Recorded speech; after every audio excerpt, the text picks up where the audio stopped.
Now we know the differences between linear economy and circular economy. Let's take a look at a few examples that closely link the take, make, waste model so that we can understand the urgency of why we want to change the way we make and use things.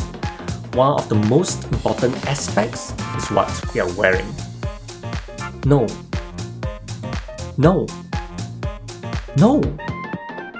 Clothes. I mean clothes.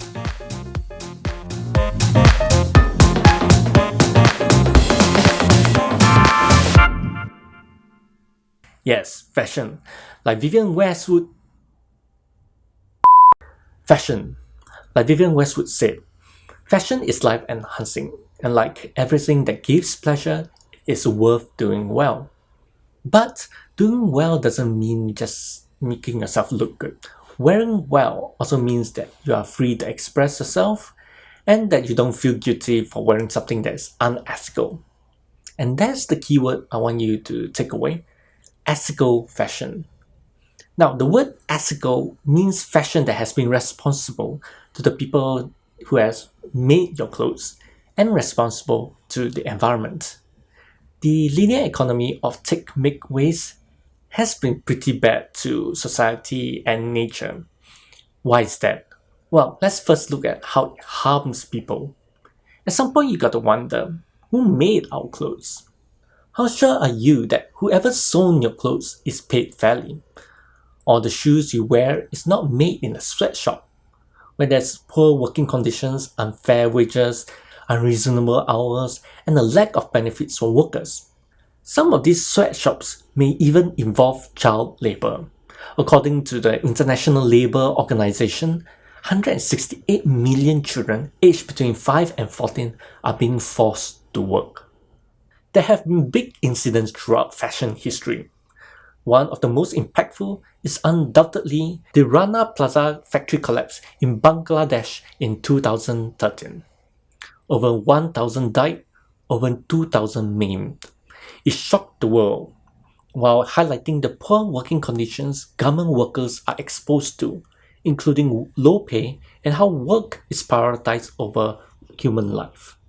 It gave the fashion industry a kick in the head, an incident that demanded we be ethical about how we make clothes. I really wasn't exaggerating when I said we were killing ourselves in the previous episodes. Livelihoods and lives became the cost in making our clothes. But it doesn't stop there. Turns out making our clothes is a huge burden on the environment too. Materials used to make our clothes come mainly from two sources. 60% from fossil fuels, namely synthetic materials.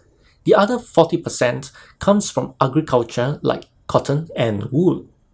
Understandably, fossil fuels-based clothes are going to be problematic in terms of carbon emissions and biodegradability. But what of agricultural sources? Well, let's take the simplest but most shocking example we have, the cotton t-shirt. 2,700 liters of water is needed to produce just one cotton t-shirt. That's probably enough drinking water for one person for 3 years. Why so much? Well, most of it goes into growing cotton plants, which becomes worse if cotton farmers use unsustainable farming techniques. Talking about farming techniques, cotton is a pesticide-intensive crop. Misuse of pesticides can destroy ecosystems and pollute water. Not forgetting production, which brings carbon emissions.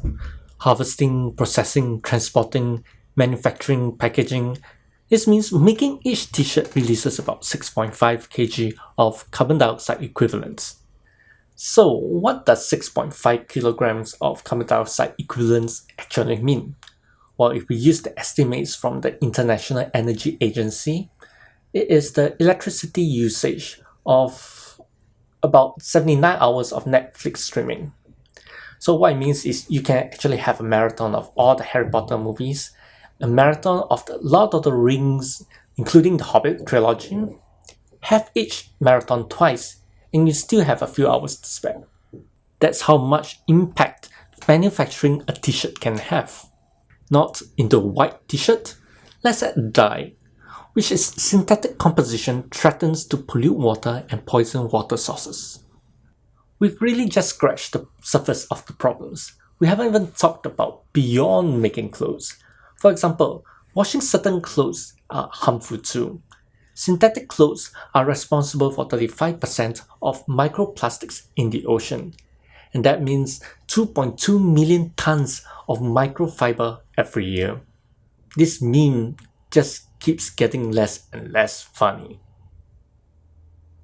Putting it all together,